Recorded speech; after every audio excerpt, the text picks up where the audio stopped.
What's happening, everybody? I'm Batwolf and welcome to a monstrous episode of Art Time. As of today, the season of frights has ended and we are moving well into November. With the winter months on the rise and Christmas songs driving everyone insane on the radio, I thought Batwolf Enterprises could keep the spirit of Halloween alive with another interesting video featuring a union with the Universal Monsters and the members of the Justice League. If you guys follow me on my social medias, I have posted this artwork before. I saw this comment earlier in the year on one of my videos. At SRStriker6420 said that I should do a video featuring the Justice League as Universal Monsters. I thought it was an amazing idea and figured I'd go through with it. So thank you, SR Striker, for the awesome idea. I will be giving more context as to my choices for the designs, and spoiler alert, a lot of them are decided through a randomized spin wheel. With the geek facts out of the way, let us begin. First, we spin for the big boy scout, the Man of Steel, Superman.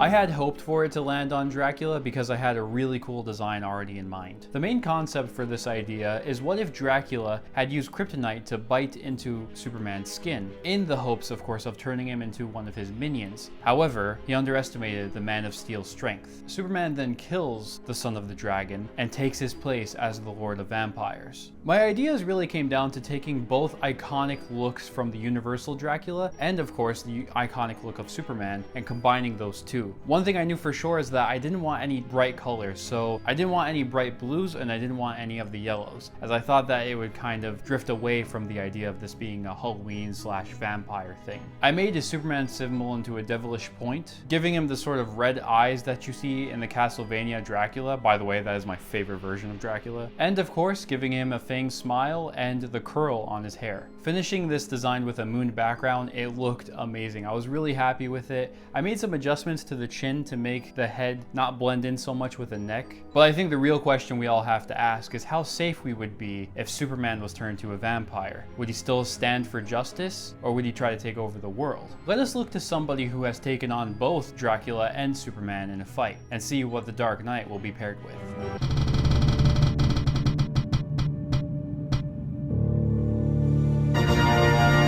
Initially, I hoped for Batman to be paired up with Frankenstein, as I had this really cool idea to combine him with the ideas of the Absolute Batman series. By the way, I'm loving that. So this presented a pretty cool challenge for me. The idea I had was, what if Batman was injured in battle to near death in Egypt, being found by an ancient order that had prophesied that a bat warrior would be ready and presented to them to become an avatar of a new god of Egypt. In order to save his life, they would mummify him, and Batman would have abilities that he'd never had before, as of controlling the dead and the elements. I started by making a quick Batman sketch, and just from the sketch alone, this was going to be one of my favorite designs. And I used some references from the Batman Silence design and the old school Mummy, showing Batman use his newfound power and of course his new bat symbol was a really cool touch. But I gotta say, my favorite thing that I added was the background. The background is sort of adding this ambiance of being in the Egyptian desert, and I gotta say, I was really surprised of how I was able to pull that one off, and is by far my favorite background. And just like that, the world's finest are reunited. Let us bring a reunion of the Trinity by including, of course, the Princess of Themyscira.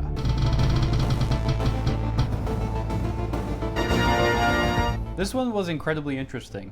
The concept I came up with was, in Diana's original story, she was formed from clay and brought to life with the magic and the power of the gods. However, what if instead of her being brought to life through clay, she was brought back through the fallen warriors of Themyscira, bringing the best pieces of each warrior, combining them, and then bringing her to life. I struggled to find a pose that I was really happy with. Afterwards, I was able to blast through the line art, and I added some things like the neck bolts, some stitching, and of course the coloring and complexion of Frankenstein. While her original costume is awesome, the color scheme definitely wouldn't go well with this version, so I added a purple, silver, and black color to her costume. Adding a lightning-filled background brought Themyscira's monster to life.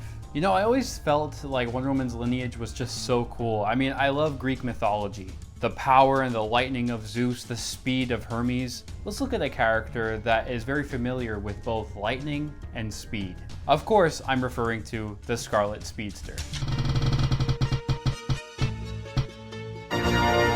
A A Speed Force werewolf sounded cooler than anything I could have imagined. After helping the Justice League Dark Team with a mission involving werewolves, Barry Allen found himself bitten and infected with the disease. How a werewolf would be fast enough to bite the Flash is beyond me, but the wheel has spoken. Instead of just drawing Flash in a torn up suit as a Wolfman, I thought, what if Amanda Waller had got her hands on the Flash and used him as a sort of attack dog, using things like frequency to control him and target him. And for anyone that thinks that this is impossible, take into account that this year Amanda Waller basically had attacked the entire Justice League and had her foot on their necks. Just saying, Amanda Waller isn't anyone to mess with, and I think she could do it if she really wanted to. This had me put Flash into a suit that could handle his transformations and handle his already impressive power. Originally when I draw werewolves, I traditionally like them to look more wolf-like, kind of like the Underworld films or the Van Helsing films. But the Wolfman traditionally has a smaller snout and more human features. Originally, I wasn't a fan of the colors that I was adding, but once I added the lightning, the reds and the browns just really came together. And with that Speed Force effect, the whole thing was brought to life. Seeing as this is kind of a sad and dark story, why don't we look at a character whose whole life is pretty much devoted to bringing the brightest day in the darkest of nights?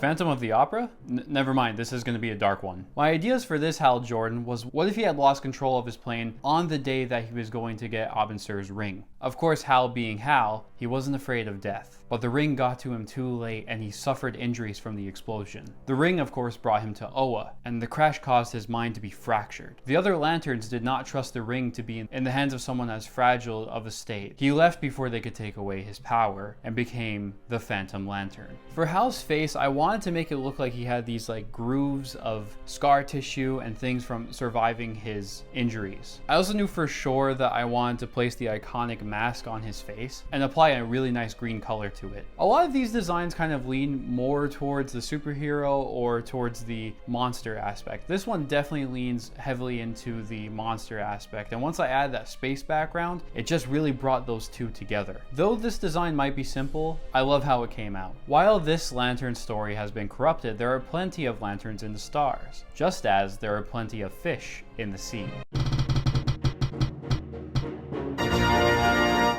Okay, this one might be on the nose, but just bear with me. This version of Aquaman had traveled deep into the Mariana Trench where he discovered a secret tunnel, bringing him to an ancient city. He discovered ancient ruins and a civilization that seemed to worship these Lovecraftian-like gods. As he approached one of these statues, the power of the statue had grabbed hold of him, contorting him and twisting him into their own monster. I was worried about balancing the art between these two characters, so instead of his usual gold hair, I gave him this sort of wispy blue color and brought the features of the creature to life. And I added a new monster to the already terrifying ocean. Speaking of the ocean, you ever watch those ocean documentaries and think just how alien that world seems? I mean, sometimes the ocean really looks like it's from another planet, just as this last character is also from another world. Now, I know what comic book fans are probably thinking. Can't Martian Manhunter already turn invisible? Well, yes. Yes, he can. So the real challenge for this design was making sure that he didn't just simply look like a character wearing a trench coat and wrappings, especially since Martian Manhunter can also shapeshift into any form he wants. For this version of Jean, in the Green and White Martian War, a mad scientist was experimenting on Martian DNA from the prisoners of war. Jean, being one of the Green's best warriors, was sent to deal with this mad scientist. The two had fought, and in their struggle, the chemicals in the DNA experiments had fallen on them, causing them to fuse together. Jean, of course, having the stronger psychic mind, is mostly able to hold control, but sometimes the mad scientist peeks out. So instead of adding wrappings, I made it so that you can see the fusion and the sort of wrappings of the white and green Martian. I also added a lot of shadows and a twisted, dark smile. While this design might not look like the monster self, again, it is the Invisible Man, I do love how it came out. With the Mars atmosphere, here was the new twisted Martian Manhunter. So here is our monster size combination. This was an awesome experience, and I really appreciated the comments that you guys give. I just love how different each of these designs came out. It was really cool. I mean, both sides of these characters are rich with history and fandoms. So let me know in the comments which of these designs and stories was your favorite. That said, happy late Halloween from Batwolf Enterprises, and this is Batwolf, howling out.